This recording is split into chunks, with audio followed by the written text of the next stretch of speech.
ओम सहना भवतु सहनौ भुनक्तु सह वीर्यं करवावहै तेजस्विनावतीतमस्तु मा विद्विषावहै। ओम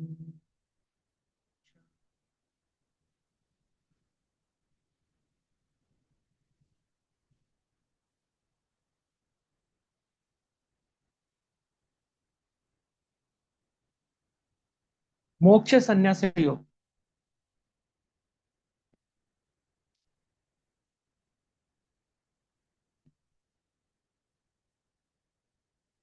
जेव्हा मनुष्य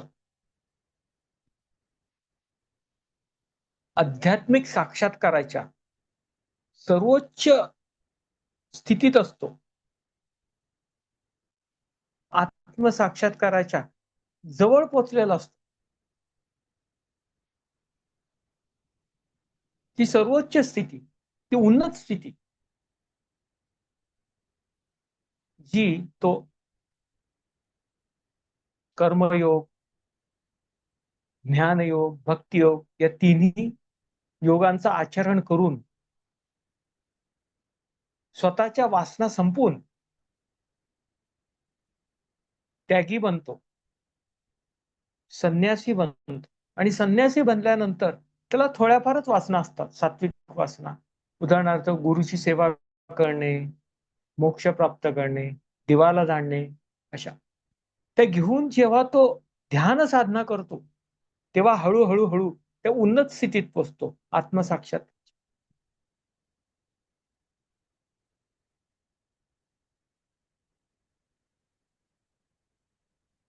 त्या उन्नत स्थितीत जवळ जवळ जसा तो पोचतो, तस तसा त्याच्यामध्ये साक्षी भाव निर्माण होतो.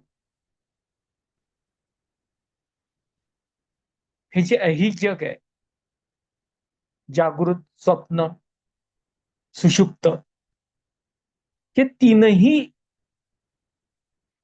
अवस्था मनुष्याच्या ऐहिक जगातल्या आहेत. तो जीवन जगत असताना या तीनही स्थितीमधून जात असताना त्याच्या पलीकडे साक्षी भाव निर्माण करतो, या तीनही स्थितींबद्दल. त्यांच्यामध्ये राहूनच त्यांच्यापासून अलिप्तता प्राप्त करतो. याला संन्यासी म्हणतात. संन्यासी म्हणजे आहे ते सोडून निघून जाणं असं नाही, आपलं कर्तव्य, आपल्या जबाबदाऱ्या सोडून पळून जाणं असं नाही. 17 अध्यायामध्ये ज्ञान दिल्यानंतर भगवंतांनी 18वा अध्याय मोक्ष संन्यास योग. योग म्हणजे पद्धती, संन्यास प्राप्त करणे आणि मग मोक्ष प्राप्त करणे. आधी योग करा, कर्मयोग, ज्ञानयोग, भक्तियोग या तीनही योग मार्गांचं आचरण करून ध्यान साधना करा, योगी बना, ब्रह्मयोगी बना.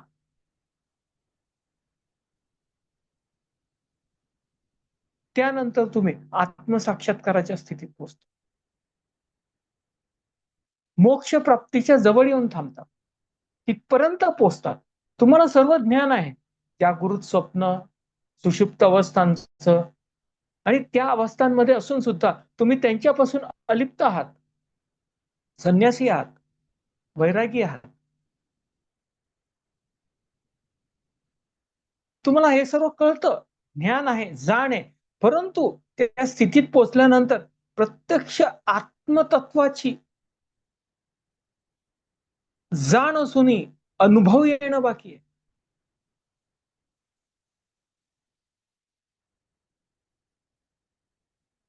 समजून घ्या, जाण आहे, कळतं, पण वळत नाही का? कारण तो अनुभव येत नाही, त्या ज्ञानाची अनुभूती येत नाही. ती जेव्हा अनुभूती प्राप्त होते, आत्मज्ञानाची जेव्हा अनुभूती प्राप्त होते, तेव्हा मोक्ष प्राप्त होतो. मोक्ष संन्यास योग, योग संन्यास मोक्ष. भगवद्गीतेच्या अध्यायाच्या नावामध्येच त्या अध्यायात काय दिलेलं आहे हे संपूर्ण समाविष्ट केलेलं आहे. ही उपनिषदांचीच पद्धत आहे, वेदांपासून पूर्वापार चालत आलेली. आपल्याला सहज कळतं. मोक्ष संन्यास योग, योग म्हणजे पद्धती. योगाचं आचरण करा, योगी बना, ध्यान साधना करा, संन्यास प्राप्त करा आणि मोक्ष प्राप्त करा. बोलायला फार सोपं आहे, पण करायला अनुभव घेऊन बघा. असतात ना मेडिटेशनचे शिबिर, विपස්සनाचे शिबिर, जाऊन बघा काय फरक पडत होता. तेवढ्या पुरता फरक पडतो, नंतर काय, ये रे माझ्या मागणे. का असं का घडतं? मनुष्याला कळतं पण वळत नाही. भगवंतांनी 11व्या अध्यायामध्ये विश्वरूप दर्शन योग म्हणजे विश्वरूपाचं दर्शन दिलं, अर्जुनाला दर्शवलं. देव म्हणजे काय, विश्वरूप म्हणजे काय, अर्जुनाला ते बघितलं, त्याला कळलं. परंतु परत काय झालं, शेवटच्या काही श्लोकांमध्ये अर्जुन काय म्हणतो, भगवंता तुमचं हे 11 रुकोड महाभयंकर रूप पाहून मी नतमस्तक होतो, मला भीती वाटते, मी हे पचू शकणार नाही. हे सत्य जे तुम्ही सांगितलं, हे सत्य स्वरूप, हे विश्वरूप मला माझ्यामध्ये सदैव राहू शकणार नाही, इतकं ते महाभयंकर आहे, इतकं ते विश्वरूप आहे. पण भगवंता तुम्ही पूर्वीच्याच चतुर्भुज रूपामध्ये या. मनुष्याची ती स्थिती असते, त्याला कळतं, जसं अर्जुनाला कळलं विश्वरूप म्हणजे काय. परंतु तो फार काळ त्याच्यामध्ये ते दर्शन ठेवू शकला नाही.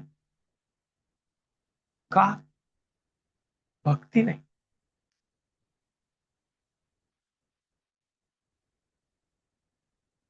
भगवंतांच्या प्रती असलेल्या विश्वासामुळे त्याला भगवंतांनी विश्वरूप दर्शन दिलं, त्याची पात्रता होती, विश्वरूप कळलं त्याला.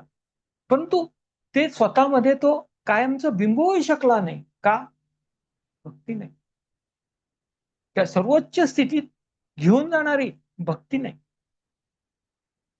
की आध्यात्मिक पात्रता प्राप्त केली नाही. कळतं पण वळलं नाही. तसंच आत्मज्ञान प्राप्त झालं, कळलं, पण प्रत्यक्ष आत्मा पाहिला नाही, त्याचा अनुभव घेतला नाही, थोडक्यात वळलं नाही. संपूर्ण गीता हे कळल्यानंतर वळेपर्यंत कसं जायचं हेच ठरवते. हे ज्ञान इतकं शुद्ध आहे, कुठल्याही गोष्टीसाठी उपयोगात आणा, तुम्हाला तुमचं ध्येय प्राप्त करून देईल. फक्त हे नीट समजून घ्या. हे भौतिकतेसाठी सुद्धा लागू आहे, आध्यात्मिकतेसाठी लागू. आत्मज्ञान येतं, देव म्हणजे काय कळतो, परंतु त्याचे अनुभूती प्राप्त होत नाही.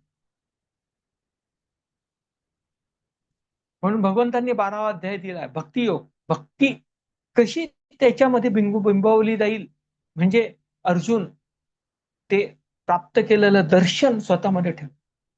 तुम्ही बघा, आपण जातो, वेगवेगळ्या मंदिरांमध्ये जातो, तीर्थक्षेत्राला जातो, दर्शन घेतो. दर्शन किती कष्ट घेऊन घेतो, हजारो किलोमीटर दूर जातो, मंदिरात जातो, दर्शन घेतो.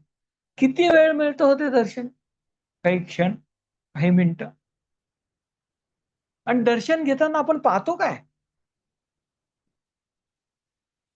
जशी तुमची श्रद्धा असेल तेच तुम्हाला दिसेल.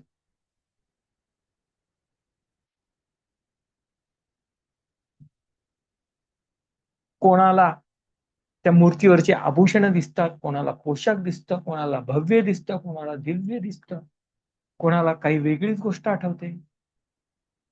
पण काही क्षण जास्त वेळ पाहू शकता का, नाही लगेच सुरक्षा रक्षात लोटतो, पुढे जा पुढे जा, नाही ठेवू शकत. हे कळतं. आपल्या घरातल्या देवारामधला देव सुद्धा तोच आहे, पण तरी दर्शन पाहिजे. इतके द्रविड प्राणायाम करत आपण तिथपर्यंत दर्शनासाठी जातो, काही क्षण सुद्धा होल्ड करू शकत नाही, आपली पात्रता नाही. हीच अर्जुनाची स्थिती आहे. दर्शन तर मिळालं, पण पुढे काय. म्हणून भक्ती योग, भक्ताचे 35 गुण दिले भगवंतांनी, भक्ती समजवून सांगितली. आणि पुढचे 6 अध्याय तुमच्यामध्ये सुद्धा तोच देव आहे, तो या विश्वरूपामध्ये सर्वत्र आहे, तोच देव आहे. तुम्ही जो स्वतःमध्ये असलेला देव जाणला, आत्मा जाणला, तोच आत्मा सर्व ठिकाणी आहे, तो तोच ब्रह्म आहे. त्याचीच ही वेगळी वेगळी रूप आहेत.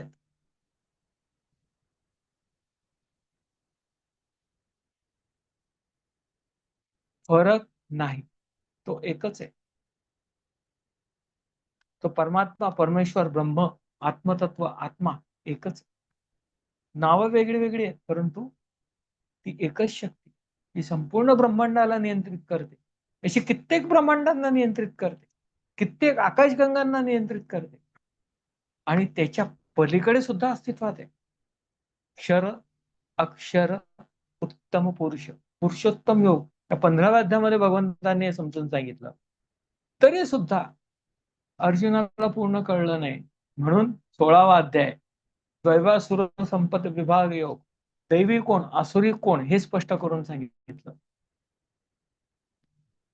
जेणेकरून जगामध्ये आपल्याला कळलं चांगला कोण वाईट कोण, तर आपल्याला चांगुलपणा दाखवण्यासाठी आणि चांगुलपणाने जगण्यासाठी मार्ग सुकर होत. म्हणून भगवंतांनी समजून सांगितलंय दैवी कोण आसुरी कोण. त्यानंतर श्रद्धात्रय विभाग योग, श्रद्धा 3 प्रकारची आहे, सात्विक, राजसिक, तामसिक. तुमची श्रद्धा कशी आहे हो? तुमची खरोखर परमेश्वराच्या प्रती श्रद्धा आहे का? का केवळ दिखावा आहे? फक्त दर्शन पाहिजे, पण पुढे काय? दर्शन प्राप्त झाल्यावर पुढे काय? आपल्याला ते आत्मज्ञान आहे का, ते दर्शन स्वतःमध्ये बिंबवण्यासाठी? आपण स्वतःला तरी ओळखतो का? आपण जे पाहतो, जो ऐकतो, ते पूर्णतः ग्रहण करून प्रामाणिकपणे जगाशी संवाद करण्यासाठी त्याला ज्ञान आहे का? आहे का? भगवानांनी ते ज्ञान प्रदान केलं. आणि 18व्या अध्यायामध्ये संपूर्ण ज्ञान हे थोडक्यात दिलंय. थोडक्यात म्हणजे 78 श्लोक आहेत, सुरुवातीपासून पर्यंत. हा उपदेश भगवंतांनी 3रा अध्यायापासून केले, कर्मयोगापासून. म्हणून 18व्या श्लोकामध्ये कर्मापासूनच सुरुवात करतात. पण मनुष्य काय करू शकतो? केवळ कर्म करू शकतो.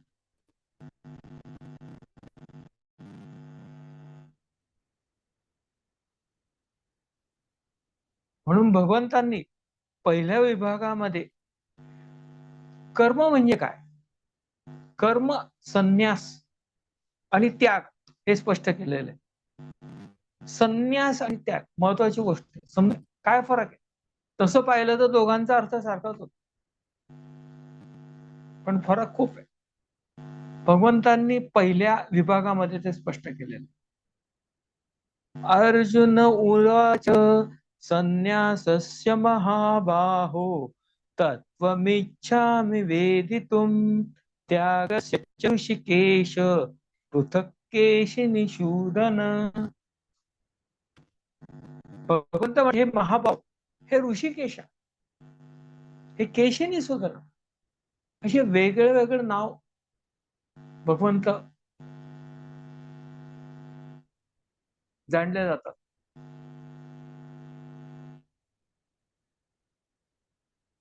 ऋषिकेश म्हणजे इंद्रियांवर विजय मिळवलेला, इंद्रियांना जिंकलेला. केशिनिषूदन म्हणजे केशी नावाचा राक्षसाचा वध करणारा, त्याचा नायनाट करणार. भगवंत कसे आहेत? त्यांचा इंद्रियांवर पूर्णतः नियंत्रण आहे आणि ते दृष्टाचा नाश करतात. अशा भगवंतांना अर्जुन म्हणतो, अर्जुना मला भगवंता मला समजून सांगा, संन्यास म्हणजे काय आणि त्याग म्हणजे काय, ह्याच्यातलं तत्वता मला फरक सांगा. भगवंत तो समजून सांगतात. श्री भगवान उवाच काम्यानां कर्मणां न्यासं संन्यासं कवयो विदुः सर्वकर्मफलत्यागं प्राहुत्यागं विषणा. भगवंत म्हणतात इच्छायुक्त कर्मांना सोडून देणे म्हणजे संन्यास, आणि कर्मफलांचा त्याग करणे म्हणजे त्याग. कर्मफलांना सोडून देणे म्हणजे त्याग. इच्छायुक्त कर्मांनी कर्म न करणे, हे कोणतंही कर्म हे तुमच्या इच्छेमुळे व्हायला नको, निस्वार्थ कर्म करणे. असं जेव्हा तुम्ही करता तेव्हा संन्यासी बनता. आणि जेव्हा त्याच्या पलीकडे जाता, त्याच्या पुढे जाता आणि कर्म तर करतातच इच्छाविरहित, आणि कर्मापासूनची फलप्राप्ती होणार आहे त्याच्यामध्ये स्वतःला गुंतवून ठेवत नाही. फलाच्या अपेक्षेने कर्म करत नाही, तेव्हा मनुष्य त्यागी बनतो. भगवंत पुढे म्हणतात त्याच्यम दोषवदित्ते के कर्म प्राहुर्मनीषिणः यज्ञ दान तप कर्म न त्याच्यमिति चापरे. संन्यास करण्यासाठी, संन्यासी बनण्यासाठी काय करायला पाहिजे? तुम्ही इच्छायुक्त कर्म सोडून द्यायला पाहिजे. एक विचार करा, भगवंत इथे म्हणतात कर्म सोडून द्या, संन्यासी बना, कर्मफलाचा त्याग करा.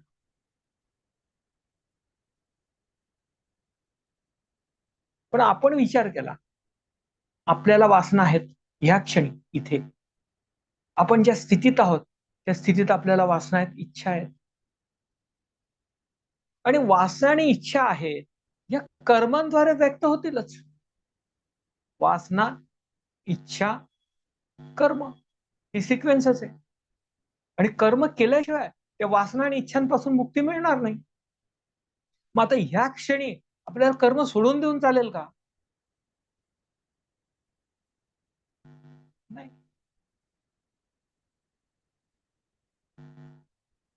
म्हणून भगवंत म्हणतात की तुम्ही सर्व कर्म सोडू नका, परंतु यज्ञ तपदान, यज्ञ कर्म करा, तपो साधना करा आणि दान धर्म करा.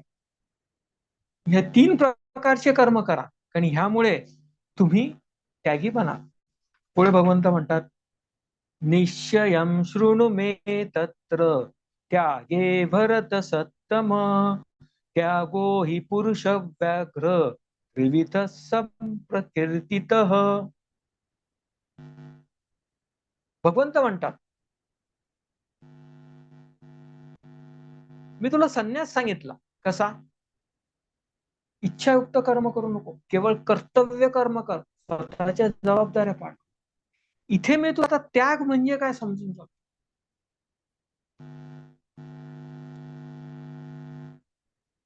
संन्यासी कसं बनावं हे सांगितलं, पण तुम्ही केलेल्या संन्यासापासून त्याग निर्माण होईल का? तुम्ही त्यागी बनाल का? हे भगवंत स्पष्ट करतात.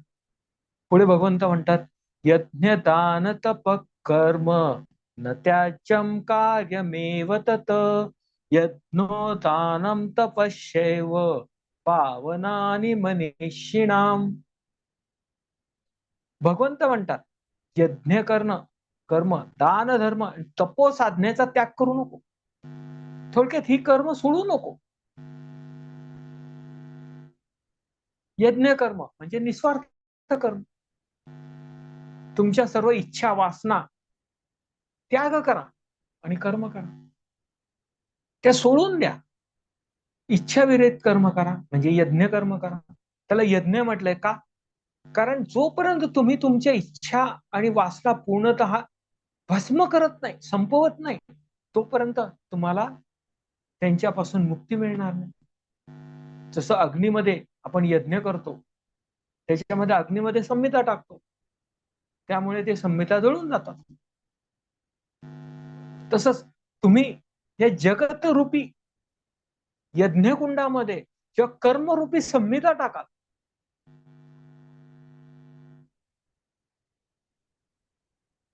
तेव्हा अग्निदेवता प्रज्वलित होईल.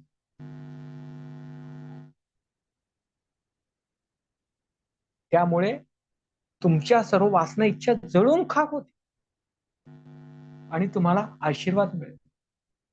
थोडक्यात आत्मज्ञान प्राप्त.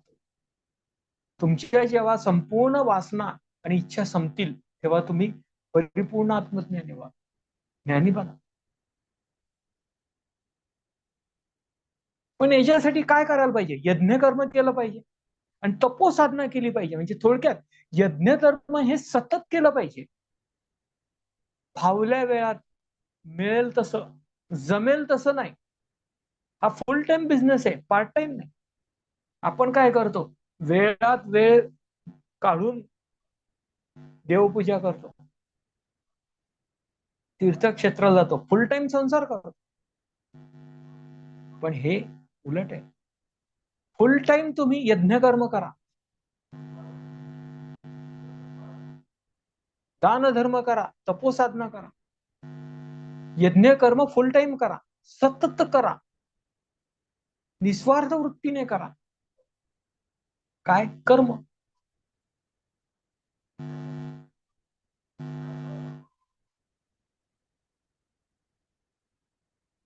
हे तप करा. तुमच्या सर्व इंद्रियांना एकवटा आणि निस्वार्थ कर्मासाठी उपयोगात आणा. थोडक्यात सर्व इंद्रियांद्वारे जे कर्म घडतील ते तुम्ही यज्ञाग्नीमध्ये अर्पण करा. तेव्हा अग्निदेवता तुम्हाला प्रसन्न होईल. तुमच्या वासना इच्छा संपतील. तुम्ही योगी बना. पण भगवंत म्हणतात यज्ञ करा, तप करा आणि दान धर्म म्हणजे काय? तो शेअर. जे तुमच्याकडे जास्तच आहे, तुम्हाला गरज नाही, ते तुम्ही शेअर करा ना, द्या ना. तुम्हाला घरी पडून सडू का देता? जन्मोनी जन्म. थोडक्यात आजोबांनी दिलेली गोष्ट, पप्पांनी दिलेली गोष्ट, आईने दिलेली गोष्ट म्हणून तुम्ही काय स्वतः मरेपर्यंत, स्वतः आजोबा होईपर्यंत ती तुमच्या बरोबर ठेवायची का? आउटडेटेड झालेली आहे. एक साधं उदाहरण घ्या. पप्पाने दिलेला 15 वर्षापूर्वीचा मोबाईल तुम्ही घेतला आणि आज वापरायचा प्रयत्न केला, उपयोगात येईल का? तसंच टीव्हीला सुद्धा आहे, तसंच सर्व उपकरणांना लागू आहे, तसंच तुम्हाला सुद्धा लागू आहे. 15 वर्षापूर्वीच ज्ञान, 15 वर्षापूर्वीचं जग हे वेगळं होतं. आजचं जग वेगळं आहे, त्यासाठी ज्ञान वेगळं लागेल. अर्थात ते एकाच मूळ ज्ञानापासून, आत्मज्ञानापासून, परंतु त्याच्यासाठी तुम्हाला ऍप्लिकेशन वेगळे वेगळे आहेत.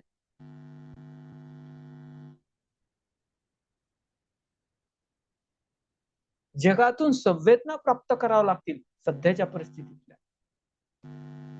त्या संवेदनांचा तुमच्या मनातील भावभावनांशी, बुद्धीच्या विचारांशी संगम घडेल, प्रक्रिया होईल आणि त्यानंतर जे योग्य असेल ते कर्मेंद्रियांरूपी तुम्ही जगामध्ये कराल. ही पद्धत आहे. हे घडत असतं. हे तुम्ही जिवंत आहे तोपर्यंत करा. म्हणून कर्म करावंच लागतील. मग भगवंत म्हणतात निस्वार्थ कर्म करा. आणि कसे करा? तपोसाधना म्हणजे सातत्यतापूर्वक करा, फावल्या वेळात करू नका. It's a full time business. आणि त्यामुळे काय होईल? तुमची दान धर्म करण्याची, देण्याची वृत्ती होईल. देण्याची वृत्ती होईल याच्यासाठी प्रथम तुम्ही दुसऱ्याचा विचार करायला शिका. आपण करतो का दुसऱ्याचा विचार? मी, माझ्यासाठी, माझं, मला पाहिजे, मग मी असं करेल, मी तसं करेल. या मीपणामध्ये जास्तीत जास्त आपण कुठपर्यंत जातो? कुटुंबापर्यंत. कुटुंबाच्या पुढे निदान आपल्या सोसायटीमध्ये आपण राहतो त्या बिल्डिंग मध्ये तरी जातो का? विचार करा. हजारामधला एखादा मनुष्य त्या सोसायटीचा विचार करतो, त्या समाजाचा विचार करतो. आणि लाखामधला एखादा मनुष्य अशा सर्व समाजांचा विचार करतो, मानवतेचा विचार करतो. आणि करोडो मधला एखादाच मनुष्य, ही मानवता ज्यामुळे निर्माण झालेली आहे ते संपूर्ण सजीव ज्यामुळे निर्माण झालेले, ते ब्रह्मांड ज्यामुळे निर्माण झालेले आहे, त्या ब्रह्माचा, त्या आत्मतत्वाचा, त्या मूलतत्वाचा विचार करतो करोडो मधला एखादा मनुष्य. इथपर्यंत पोहोचतो आपण. नाही करोडो मधलं एखादा, आपल्याला कळलंय तिथपर्यंत पोहोचू शकत नाही, परंतु आपण हजारो मधलं तर एक बनू शकतो, आपण लाखामधलं तर एक बनू शकतो. तेव्हाच तुम्ही करोडो मधलं एक बना, तेव्हाच तुम्ही बिलियन्स मधलं एक बना, तेव्हाच तुम्ही अगणित जीवांमधलं एक बना आणि स्वतः ब्रह्म बना. मोक्ष प्राप्त करा. कर्म संन्यास योग. कर्म करूनच संन्यास प्राप्त होईल, तेव्हाच तुम्ही योग प्राप्त कराल, योगी बनाल आणि मोक्ष प्राप्त कराल. कर्म सोडून तुम्हाला काही प्राप्त होणार नाही. म्हणून भगवंतांनी सांगितलं यज्ञदान तप, हे कर्म तुम्ही सोडू नका, हे तर तुम्ही केलंच पाहिजे. आणि तपामुळे काय होतं? तप म्हणजे काय? Conserve your energy. विनाकारण दुसऱ्याच्या संसारामध्ये नाक खुपसणं, त्याचा विचार करणं, दुसऱ्याबद्दल विचार करणं, कशासाठी? तुम्हाला स्वतःचे विचार काय कमी आहेत का? आपल्याकडे आपण स्वतःकडे बघितलं तर बघा ना, किती इच्छा आहे, किती वासना आहे पेंडिंग मध्ये, त्यांना पहिल्यांदा काढा ना. आणि हे शरीर, मन आणि बुद्धी हे तुम्हाला तुमच्याबद्दल विचार करण्यासाठी मिळालेलं आहे, दुसऱ्याबद्दल नाही. त्याला विचार करण्यासाठी त्याची बुद्धी आहे, त्याला भावभावना त्याच्या मनाने कळतात, त्याच्या शरीराने तो कर्म करतो, संवेदना प्राप्त करतो. त्याला तुमची तशी गरज नाही, स्वयंपूर्ण आहे. मनुष्य प्राणी हा एकमेव असा आहे की जो सेल्फ सफिशियंट म्हणून डिझाईन केलं. दुसरा कुठलाही प्राणी इतका सेल्फ सफिशियंट नाही. पण आपण करतो काय? सेल्फ सफिशियन्सी प्राप्त करू शकतो, पण प्रत्यक्षात काय? याच्यावर अवलंबून राहतो, त्याच्यावर अवलंबून राहतो, त्याच्यावर अवलंबून राहतो. कुठे सेल्फ सफिशियन्सी?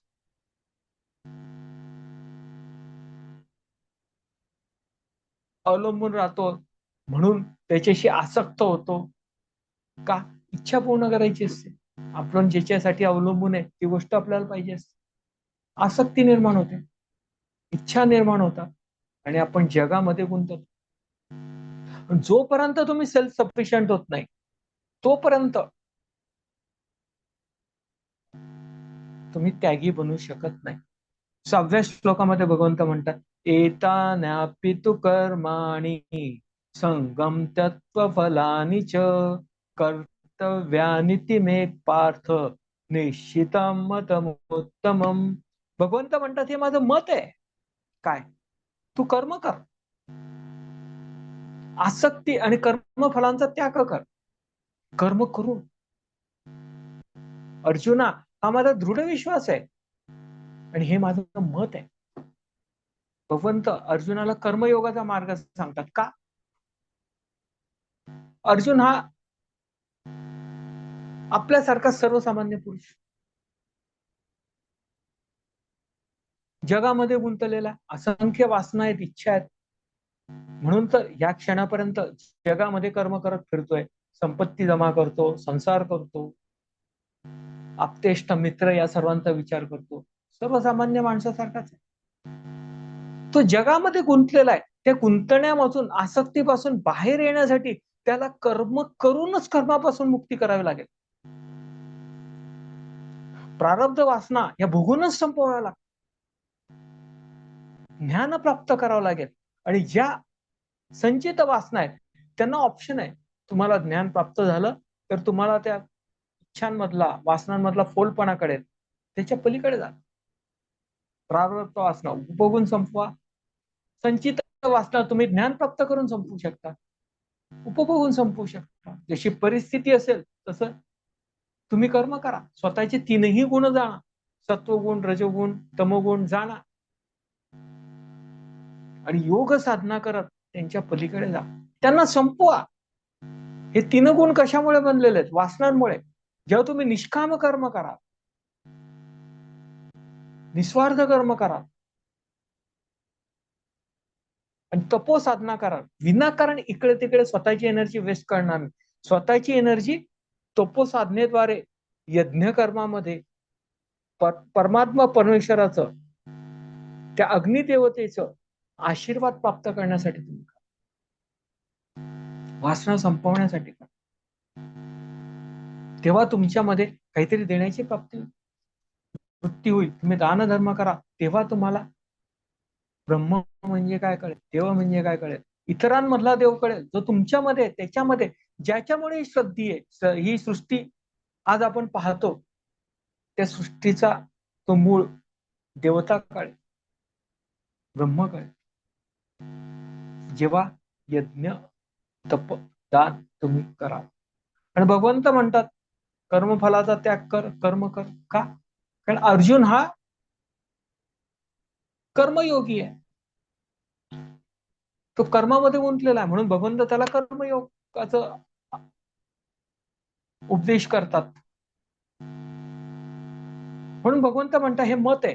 कारण हे मत कर्मयोग कर, कर्मयोग साधना कर, हे मत अर्जुनासाठी व्यक्त केलेलं आहे, इतरांसाठी नाही.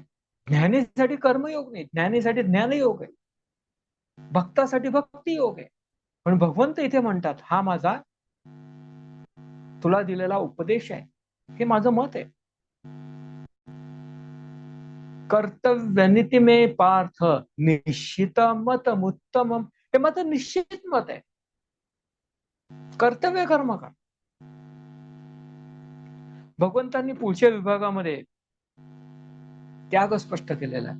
सात्विक त्याग, राजसिक त्याग आणि तामसिक त्याग. जेव्हा तुम्ही कर्म करत संन्यासी बनता, त्या जगापासून परावृत्त होता, जगापासून दूर जाता, साक्षी रूपाने जगाकडे पाहता.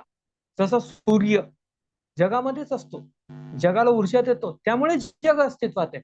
तसंच या तुमच्या स्थितीमध्ये असल्यामुळे तुम्ही ती स्थिती, या तीनही स्थितीमध्ये जाणता आणि त्याच्या पलीकडे असता, त्याच्यामध्ये गुंतत नाही. त्या स्थितीत गेल्यानंतर तुम्ही त्यागी बनता. ते कसं, हे भगवंतांनी पुढच्या 7 ते 12 श्लोकामध्ये स्पष्ट केलेलं आहे, पुढच्या विभागामध्ये. ते आपण पुढील सत्रापासून पाहूया. हरिओम.